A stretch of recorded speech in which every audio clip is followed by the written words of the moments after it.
आज जब मैं insolvency bankruptcy code amendment bill 2025 पर कह रहा हूं,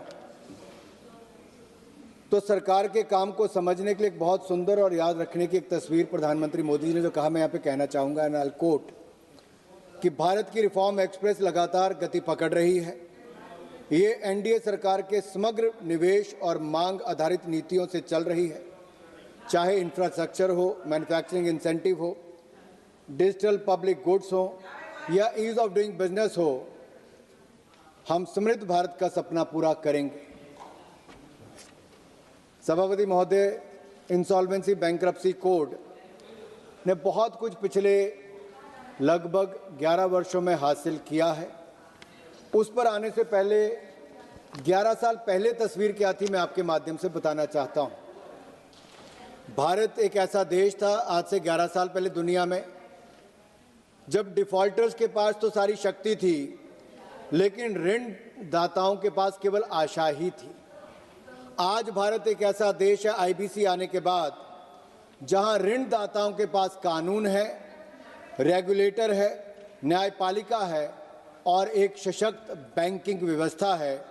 ये परिवर्तन टूटे हुए शक्ति समीकरण का पूरा उलटफेर करके आज मोदी सरकार के द्वारा सबसे बड़ी आर्थिक शासन उपलब्धि है। और आज हमारे सामने जो संशोधन है, मैं आपके माध्यम से कह सकता हूं, ये इस परिवर्तन को एक लॉजिकल कंप्लीशन की ओर ले जाने का काम करेगा। कुछ नज़र आंकड़ों पर मार ली जाए, वैसे तो जो कांग्रेस की स्पीकर बोल के गई, नियम अनुसार अपना भाषण देने के बाद अगले स्पीकर तक बैठना चाहिए। अब दुर्भाग्य यह है कि कांग्रेस में जो इनके खुद के नेता हैं, वो भी भाषण दे के नहीं बैठते हैं, वो भी चले जाते हैं।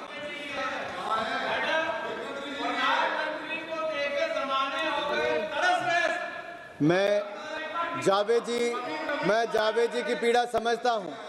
ये अविश्वास प्रस्ताव तो लेकर आए थे, लेकिन इनको ही बोलने का मौका इनकी पार्टी ने नहीं दिया। बड़ा अन्याय आपके साथ किया था, बहुत अन्याय किया आपके साथ, लेकिन ये नियम है।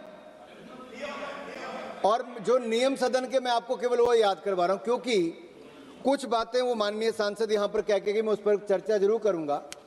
आईबीसी पे मैं आता हूं, माननीय सभापति जी, ये आंकड़े देख के पता